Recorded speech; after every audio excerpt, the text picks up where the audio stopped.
آپ کو ایک بار پھر عید مبارک ہو. آپ نے ایک کل پروگرام ملاحظہ کیا تھا, اس پروگرام کا ایک دوسرا حصہ آپ آج ملاحظہ کریں گے, اور ہمارے ساتھ آج بھی تشریف رکھتے ہیں حامد میر صاحب, سید طلعت حسین صاحب, مریم میمن صاحبہ اور مشرف زیدی صاحب. ماریہ صاحبہ, یہ فرمائیے گا کہ آپ کی پچھلی عیدیں اس عید سے کتنی مختلف؟ سیریس سوال کر رہا ہوں, اس طرف نہ جائیں آپ. کوئی فرق نہیں ہے, بچپن کی عیدوں سے اب جو عیدیں ہیں وہ بہت مختلف ہیں, لیکن اب پچھلے 10 سال سے آپ کا بچپن تو ابھی ختم ہی نہیں ہوا. بہت نوازش, بہت شکریہ, اور اللہ نہ کرے کبھی ختم بھی ہو, دل ہمیشہ ینگ رہنا چاہیے انسان کا. بٹ ہیونگ سیڈ دیٹ کہ کوئی خاص فرق نہیں پڑتا, عیدیں جو ہیں جیسے پچھلے سال تھی ویسے ہی اس سال ہیں. کیوں آپ کی فرق ہے, آپ کی عید میں کوئی فرق پڑتا؟ مجھے ویسے کوئی نہیں فرق پڑتا نا, مور اور لیس وہی ہوتی, ڈیپینڈز آن کہ آپ کے گھر میں یا آپ کی اپنی پرسنل زندگی میں کیا اس وقت معاملات. ہیپینس کے بارے میں کہتا ہے نا کہ حیرت سے ہوتی ہے, اگر آپ کو آپ کی زندگی میں حیرت قائم ہے تو آپ خوش رہیں گے, اور جب آپ حیرت کم ہوتی جائے گی, خوشی کم ہوتی جائے گی. جیسے آپ مجھ سے 2 سال حیران ہوتے رہے, تو خوش میں ہوتے رہے. کہتی کہ میری عید بہت افسردہ ہے کیونکہ میری والدہ کا اس سال انتقال ہوا. اب جو ہے میں کیسی ہے عید, ان کی کمی محسوس ہوتی ہے, لیکن لائف گوز آن, ہم خوش رہنے کی کوشش کرتے ہیں. کیونکہ سب کانٹیننٹ میں عید کا تعلق والدین کے ساتھ بہت گہرا ہے. اگر والدین ہیں تو آپ کی ہر عید اچھی گزرتی ہے. لیکن کام کو نہیں حاوی ہونے دینا چاہیے کبھی اپنے اس طرح کے جذبات کے اوپر. اپنے آپ کو ڈیٹیچ کرنے کا آرٹ سیکھنا چاہیے, جو مجھ میں نہیں تھا. پچھلے 2-3 سال میں نے محنت کی ہے اپنے ایموشنز اور اپنی پریگمیٹزم اور کام اور گھر کے چیزوں کو کمپارٹمنٹلائز کرنے کا. سو کافی سکون ہے اس کے بعد. گھر کے کام بھی کر لیتی ہیں آپ؟ جی کر لیتی ہوں, لیکن مشرف صاحب تو کر لیتے ہیں. مشرف کو میں نے دیکھا ویسے ایکچولی گھر میں ہاتھ بٹاتے ہوئے بیگم کے ساتھ, تو اس لیے اس کی تو گواہی میں بھی دے سکتی ہوں. لیکن ہیونگ سیڈ میں نے تو ویسے اندازہ لگایا تھا, آپ نے تصدیق کر دی. دیکھیے کوئی کہنے کی ضرورت بھی نہیں پڑتی, کہنے کی ضرورت بھی نہیں پڑتی, اپنے جیسے لگتے ہیں نا. سو گھر کے کام بالکل کر لیتے ہیں جی, کیوں نہیں کرتے؟ کرنا چاہیے, خاتون کو بھی کرنے چاہیے اور آدمیوں کو بھی کرنے چاہیے. یہ سوال آدمیوں سے بھی آپ پوچھیں نا کہ آپ گھر کے کام کرتے ہیں کہ نہیں کرتے. نہیں, یہ شاہ صاحب کرتے ہیں بالکل, کیونکہ یہ سوال میر صاحب نہیں کرتے. یہ بیسک سروائیول اسکل ہے آپ کی گھر کے کام کرنا, یہ کوئی لگژری یا کوئی احسان نہیں ہے. میں کھانا بھی پکا لیتا ہوں. کھانا پکا لیتا ہوں. کتنی مرتبہ سال میں پکاتے ہیں یہ بھی دسیں. اور کھاتا کون ہے اس کو؟ ٹیسٹ کون کرتا ہے؟ کھاتا کون ہے؟ پہلے ٹیسٹ کون کرتا ہے؟ اصل مشکل کام یہ ہے. آپ زور زور سے کیوں ہنس رہے ہیں؟ کیونکہ میں تو تیار ہوں آج بھی, اگر آپ کہتے ہیں تو میں پکا کے جو ہے آپ لوگوں کو. ایک اس دن نہاری کس نے پکائی تھی جو میں نے اور ماریا نے کھائی تھی؟ ممانی نے. نہیں ماریا نہیں, اس دن گھر پہ نہیں, اپنا میری بیگم نے کھلائی تھی, اور آپ نے ہمیں کھلانے میں ہیلپ کی تھی. جی ظاہری بات ہے, نان میں لے کے آیا تھا, لیکن نہیں, لیکن نان آپ نے ایجاد کیا ہے. وہ کہتے ہیں بڑا کام آتا ہے, دیکھو ذرا. وہ ایک خیال میں نان لانا کام ہے. ایک بندہ شاہ صاحب وہ چلا گیا سعودی عربیہ مزدوری کرنے کے لیے, تو وہاں جب چلا گیا تو اس کو انہوں نے کہا کہ اینٹیں اٹھاؤ. اس نے کہا میں تو نہیں اینٹیں اٹھا سکتا. انہوں نے کہا سریعت سیدھا کرو. اس نے کہا میں یہ تو نہیں کر سکتا. اس نے کہا یہ کر لو. اس نے کہا یہ نہیں کر سکتا. انہوں نے کہا وہ کر لو, یہ نہیں کر. اس نے کہا پاکستان تو کچھ کرتے ہو گئے نا. اس نے کہا ہاں کرتا تھا. اس نے کہا کیا کرتے تھے؟ اس نے کہا جی ایک طوطا رکھا ہوا تھا جو فال نکالتا تھا, تو میں اسی سے, مجھے لوگ آتے تھے 10 15 20 50 روپے دے جاتے تھے, میرا اسی سے نان نفقہ چلتا تھا. تو اس نے کہا یار دیکھو یہاں پہ طوطا تو نہیں رکھا جا سکتا, یہاں پہ تو تمہیں کام کرنا پڑے گا, تو کچھ نہ کچھ تو کرو. اس نے کہا حضور میں نے آپ کو پہلے بتایا کہ میں نے پاکستان میں کارڈ اٹھانے کے لیے بھی طوطا رکھا ہوا تھا, میں کارڈ بھی خود ہی اٹھاتا تھا, اور یہاں پہ آپ یہ کر رہے ہیں, کہہ رہے ہیں کہ میں کام کروں. تو مشرف صاحب دیکھیں نان لے کر آئے تھے, اس کو وہ کام کہہ رہے ہیں. اچھا مشرف صاحب کیا کیا کر سکتے ہیں ویسے؟ کیا کر سکتے ہیں؟ میں لزانیہ اچھا بنا لیتا ہوں. یہ کیا چیز ہوتی ہے؟ یہ اٹیلین ڈش ہے.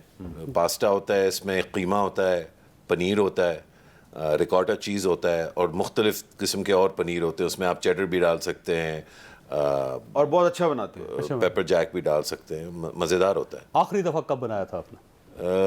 3-4 مہینے ہو گئے. اس کے بعد کچھ نہیں بنایا میں نے. جب میں نے کھایا تھا. نہیں, بیچ میں ناشتہ بہت شوق سے بناتا ہوں.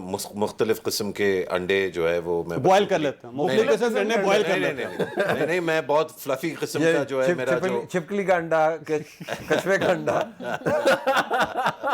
میں مختلف اقسام کی جو ہے انڈے جو ہے وہ بناتا ہوں, اور بڑا اچھا اس کو اس میں چیزیں بھی, مسالے بھی اچھے جو ہے وہ بنا کے ڈالتا ہوں. مشرف صاحب تھوڑی دیر رکیں, چھوٹی سی بریک, اور بریک کے بعد دوبارہ رکیں.